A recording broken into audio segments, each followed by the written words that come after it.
Before we go to Luke's, no tie-in to why we got Luke's on, and this sponsor's about to go here. But Luke's is usually in some crappy weather, luckily inside a dome on Monday night. But it'll be hot somewhere this weekend. Like you Alabama fans who are heading to Austin, Texas, Alabama and Texas, you better have our sponsor NUTDUST with you, because the sack meter in Austin at 11 a.m. this weekend, after that rain moves through, NUTDUST sack meter, a full 10. Oh, at least. Swampy. Probably an 11. NUTDUST, redefining the use and feel of body powder. NUTDUST is talc-free. It's an all-natural body powder.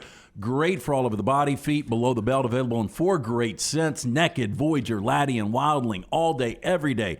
NUTDUST has got you covered. For more information, visit officialnutdust.com. That's officialnutdust.com. Put in TNR. You're going to get 15% off your order. Officialnutdust.com. Luginbill laughs. Look at him laughing. But his colleague, Marty Smith, loves some NUTDUST. That's true. First of all, we've all been in this business for a long time. I'm going on my 18th year at ESPN, and I can tell you right now that was the greatest live read in the history of whatever we're calling this. Good Radio, job. YouTube, Good job, podcast. Yes. Whoever wrote that was fantastic. You're like just teetering on the edge of being inappropriate, yet you're not. I absolutely love it. Well, let me ask you this. Do you put Gold Bond on ever in the summer when you're playing golf or you're out doing some kind of activity? Seems like a personal question there. Yeah, only if needed, right? Like if I'm having an issue, absolutely. I mean, you guys should add a little SEC flavor to this live read and essentially say, the Florida Gators should play their home games in your pants unless you use NUTDUST. Luginbill, I'd say that it is AC for your junk, because it really is. Junk. Yeah. Basically what he's saying is, if you need to keep the family lugs at a comfortable temperature, we've got the product for you. Apparently so. Hey, Tom Luginbill is with us each week on the JohnstonRVCenter.com hotline at Tom Luginbill. Ohio, Penn State is where he'll be. 77 degrees and sunny. Ohio, Penn State. Yes, you're fired up about that, aren't you? Yes. I have said this a number of times on this show so far this week, and I want you to tell me if I am overselling this. I saw a culture change already in the Florida Gators. I know it was a win. They beat a good team. They just look different under Billy Napier than they did under Dan Mullen. Has there even been enough? Is that even a reasonable statement by me on the way coaching changes work? Yeah, I think it's a reasonable statement. There's a couple of things that stood out to me in regards to that game and how it played out. Number one, Anthony Richardson answered the toll, because I think so much of his hype was unjustified and premature based off of what he had done to this point.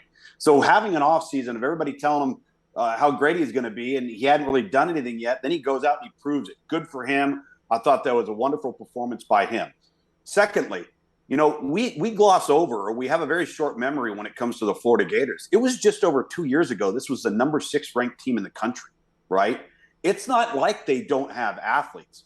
So when you talk about a culture shift, removing a bad negative element out of your locker room, weeding through some dissension, that's what Billy Napier has done best. I would actually credit Mike Norvell with the same accomplishment. Now, it's taken a little bit longer, but Florida State actually looked like a football team that was playing a football game and playing together. The Florida-Utah game, to me, what I think is interesting is you can make an argument that one of the best team builders in college football is Kyle Whittingham, as far as foundation, the ultimate team buy-in, how they win, how they're built from the inside out. So they may have come into the swamp with a longer-standing foundation of team, but it doesn't necessarily mean they have the best players. And I don't think they did have the best players, or they do have the best players. And at the end of the day, Cam Rising played his tail off. He made a fatal error there late. But when you have a guy like that playing quarterback that's going to play that way, now we're going to see this week.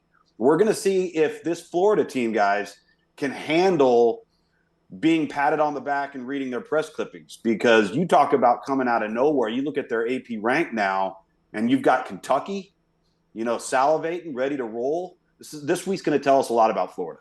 Speaking of culture change, USC and Lincoln Riley, I watch this on the Pac-12 network. I did one of those free 1-week trials where I could actually watch it, Luginbill. So ridiculous that network's impossible to find.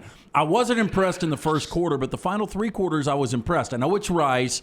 USC was able to run the football. They turned them over. Shane Lee looked really good on defense. Caleb Williams looked as billed. They've got speed everywhere. I know we've talked about up front there's question marks with USC, but they look different. Well, I think that, the excitement that they've had in the offseason coming into this situation, you take a quarterback through the transfer portal, you take proven players. Lincoln Riley's got a proven track record. There's no doubt about that. Those are all positives. And all of those things that we expected to play out well for them did play out well for them. And they kind of had a little bit of a recipe for the perfect storm, right? Utah loses. Oregon gets completely pantsed in front of the entire country, and then you go out and look really, really good against Rice. I'm still withholding judgment until I see how they play against maybe some better teams, not only in conference, because everybody in that conference is going to be better than Rice is. I still think if, let's just say by some magic notion that SC goes like 11-1 or 10-2, who will they have really actually played throughout the course of that, outside of maybe Notre Dame, that you would say, okay, how can we find out if these guys are for real? And it may not be anybody, depending on how the rest of the Pac-12 plays out. Yeah, I'm interested on your thoughts. You're an old quarterback, an old coach, or excuse me, a former coach, former quarterback. You're not old by any stretch. Old. No, you're really not. Todd Monken. Is it fair to say that he had to sort of put a restrictor plate on his play calling the last year because he was playing to his defense, that we're starting to see a little bit more of what he and Stetson Bennett can do and want to do offensively with what we saw against Oregon? Maybe so. I think that team was a little bit different and maybe some more proven components, and you're right about the defensive side of the ball. And I'm not saying that they were playing not to screw it up on offense. I don't think you're suggesting that either. But maybe they didn't have the full allotment of the playbook at their disposal, and maybe came into this matchup or this week or every game going forward feeling like, okay, maybe they have to help out a little bit more. It was very clear that they would have been wrong with that sentiment off of what we saw. But you know what I think we need to do is we need to move away from the whole walk-on label with Stetson Bennett, and maybe start giving him some credit for being a lot better football player than he's gotten to this point. Yeah, was he a walk-on 4 years ago, 5 years ago? Yeah. Is he a walk-on now? No. And does he have the biggest arm? Is he the tallest? Is he the most dynamic? No. But what he does do is he makes good decisions, decisive decisions. He's accurate with the football, and every now and then he pulls a rabbit out of his hat. And I think that's a sign of a really, really good player that knows how to play within himself, knows how to manage things around him. And I think Todd Monken trusts him. So if you really have a true trust in your quarterback, you're going to put more on his plate and allow him to do some more. ESPN's Tom Luginbill is on the JohnstonRVCenter.com hotline. Follow him on Twitter at Tom Luginbill. See him on the Ohio-Penn State game coming up this weekend. Do you see anything that Texas can do to give Alabama trouble in this game Saturday morning? Alabama's bus breaks down. So Texas bleeds the brake lines. That would y'all watched Georgia and Oregon, didn't you? No. You see that coming for Texas? Well, listen, here's the thing with Texas, guys, is they can't stop the run. They don't really have any semblance of a true pass rush. Okay, and in the offensive line, they might end up playing with 3 true freshmen out of their 5 offensive linemen at some point during that game. That's not a recipe for success against Texas. I think Texas has some skill that can give Alabama some challenges. If you look at the comments from Steve Sarkisian this week, I think he knows it. He knows that, I don't know if you guys saw that, but the outcome of this game won't affect our season or Alabama's season. Okay, well, you're right about that, but you're also kind of conceding that you don't have a shot. As I've said with you guys many, many, many times before, when you're outmanned versus Alabama, you need them to help you. They have to do something uncharacteristic to their nature.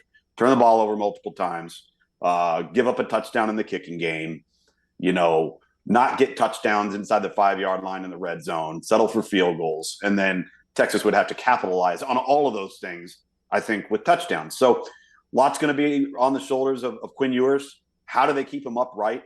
The running back, Bijan Robinson, if you haven't watched a lot of him, you really have an appreciation for how good he is because they haven't been very good in the offensive line. But I think this one could be a runaway. I know he's only played 16 games, but you look back at the history of great quarterbacks from Charlie Ward, Tommy Frazier, Tim Tebow, Cam Newton, Joe Burrow. If Bryce Young finishes this deal and continues to play like he plays, he looked even better. I know it was Utah State than he did last year.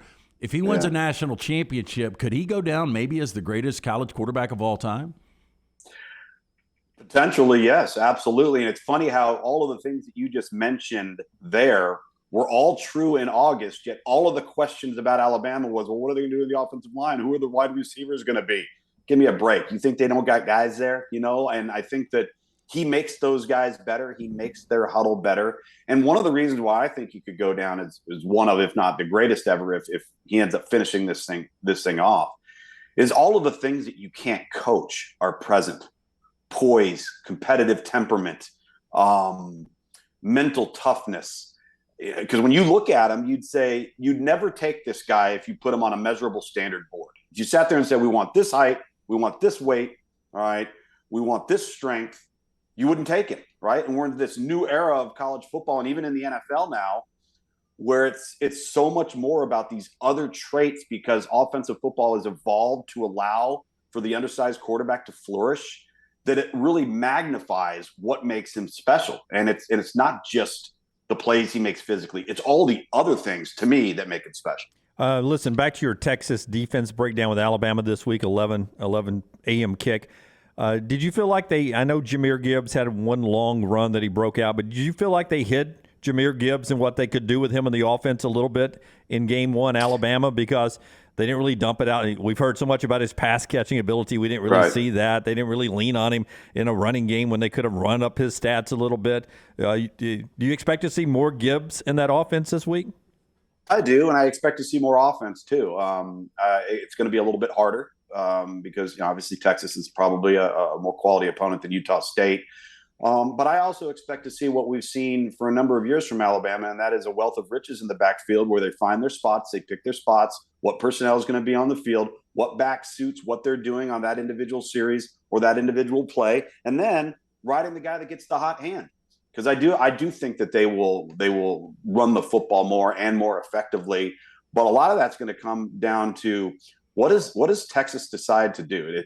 Texas has a pick your poison type of scenario this week that's not advantageous for them defensively. Because if they decide to load the box up because they're scared to death of getting the ball run down their throat, how are they supposed to hold up on the perimeter against Alabama's skilled personnel? Whereas if they decide that they're worried about the big explosive play over the top, so they're going to be a little bit light in the box, how do they stop the run? That's the dilemma that Texas is in on every snap. You were there Monday night in Atlanta. You brought up this point. I totally agreed that Brandon Streeter and Clemson, they've got to take more chances, more explosive plays for DJ. At the same time, we only saw Klubnik for one series. Yeah. But, boy, he looked the part in that one series. And I just don't know how you keep him on the sideline ultimately. So those intangible traits I was just talking about Bryce Young? Did you notice what happened when Cade Klubnik stepped on the field? It was like the lights got turned on. The crowd went nuts. Everybody puffed out their chest a little bit. The kid has a sense of urgency and an enthusiasm that they're lacking with DJ. And to be honest with you, the point you made about taking more risks, taking more chances, they were awfully conservative. I got to be honest with you guys, I think they're scared of him. I think they're scared to death of him making a mistake because he's not accurate. And then if they do that, and he does make a mistake, what type of mental space will he be in? Because there's going to be a ton of criticism. And listen, Clemson right now is not very good in the offensive line. Credit Georgia Tech to some degree. They're vastly improved on defense, but they gave Clemson fits up front. It's tough to get Will Shipley going when offensively and up front you're struggling. I did like the approach to run the football with DJ Moore, not DJ Moore, more with DJ. But I do believe that if they want to not only outright win the the ACC or have a chance at a college football playoff, they're going to be forced to switch quarterbacks because DJ is what DJ is. And that's not good enough, in my opinion, to win the whole thing or have a chance to get to the dance. So time will tell. I know Dabo and everybody's saying all the right things. I think a lot of this is reminiscent of Kelly Bryant and Trevor Lawrence, guys. It's the same thing. 4 games in, Dabo's loyalty wants to give the incumbent the opportunity to hold on to the job or force the coaches to make a choice. And he's got Furman, Louisiana Tech coming up before Wake Forest, and Sam Hartman's going to be on the field for Wake Forest. So I would imagine in the next 2 weeks, everybody's going to wise up, because if we can all see it, we know they can see it. And more importantly, the players can see it. He is ESPN's Tom Luginbill, 11 o'clock ABC. Listen, Auburn fans, you want to scout Penn State, who's your Week 3 opponent. Luginbill will have that game, Penn State and Ohio. So interesting game on ABC, 3340 here locally, 11 o'clock. Go ahead, Show Luke. Recommendation, boys, real quickly. Netflix, Echoes. Anybody? Rockstar? Echoes. What'd you say? Echoes. What's it about? Echoes. What's it about? Echoes. It's about these twin sisters, okay? that You got throughout me their so far. entire I like life- it so far. Yeah. Twin Yeah, sisters. and Go, it's say Michelle more. Monaghan, so you'll like that. Okay. These twin sisters, and throughout their life, going back to when they were children, every year switched lives, switched roles. And what that has done to their lives and the people that are involved in their lives and trying to keep this thing going without getting caught. Oh, Wow. I like the premise. Interesting. Now, don't drink while you're watching it, because you got to pay attention. If you step away, press pause, all right, because you have to pay attention. It's a bit intricate, probably above my brain capacity level, but if you stick with it, it is really clever and well written. Okay. I started The Patient last night. Have you seen that, Steve Carell? Seeing the first episode, I'm very, very intrigued. Yeah, I like it. I Yeah. knocked out all 3 because they're only 22, 23 minutes each. Yeah, they're really short. I think Steve Carell's awesome. In He dramatic really roles. is, man. He's such a good actor. Does the wife like Echoes? Could I drag Maggie into this? Yes, the wife and I had to stay overnight, host radio yesterday morning, and drive back up from Atlanta. And I got back from Atlanta, watched the first half of Ohio's game last week, and then we sat on the couch and got 2 episodes of Echoes in. And we're like you get to the point where like, well, is she her or is she her right now? Oh. Wait, which one? And it's really well done. Okay. All right. Echoes from Luginbill. Great recommendation. All right, Lugs, enjoy State College. We'll see you next week. Will do, guys. Take care. All right, buddy. Luginbill with us on the JohnstonRVCenter.com hotline, 11 o'clock ABC with that Ohio Penn State game.